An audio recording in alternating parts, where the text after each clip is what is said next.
Hi students, it's your science teacher here. Today we're going to talk about evidence for evolution. Now when we talk about evolution, remember that we are talking about the change over time. So really this is evidence for how organisms have changed over time. The first piece of evidence is from the fossil record. Fossils show that in many cases, organisms that lived in the past were very different from organisms that are alive today. Remember from last year when we studied fossils in the rock layer, the law of superposition tells us that the oldest rocks are on the bottom. So when we find fossils buried deep, deep, deep within these sedimentary rocks, we know that they have to be older than everything that came above them. The second piece of evidence that we use are embryonic development. Scientists also infer evolutionary relationships by comparing the early developments of different organisms. For example, the organisms in this figure look similar during the early stages of development. All of these organisms have a tail in the beginning. They also have a row of tiny slits along their throats that look like gills. The similarity suggests that these vertebrate species are related and could potentially share a common ancestor. The third piece of evidence are similarities in body structures. We call this homologous structures. Remember that that word homologous means the same. An organism's body structure is its basic body plan, which in vertebrates includes how its bones are arranged.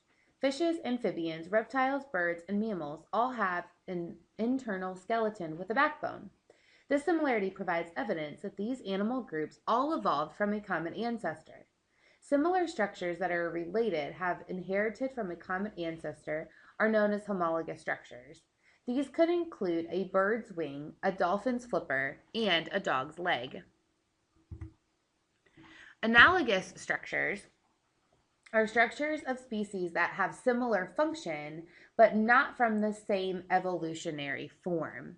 So the bat wing, the bird wing, and the insect wing, while they're all used for flying, they have different structures, which vestigial structures have no current function, and the belief is that we might have inherited them from our ancestors.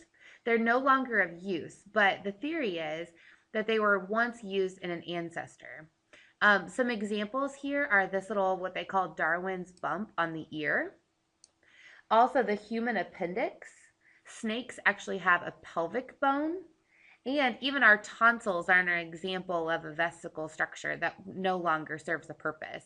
You can get both your appendix and your tonsils removed and still be a normal functioning adult. The fourth type of evidence to support evolution is similarities in DNA and protein structure. Scientists infer that species inherited many of the same genes from a common ancestor. Scientists compare the sequence of nitrogen bases in the DNA of different species to infer how closely related the two species are. The more similar the DNA sequence is, the more closely related the species are. The table shows the sequence of amino acids in one region of a protein for 5 different animals. Each letter corresponds to a different amino acid in the protein. And as you can see, they are all very similar.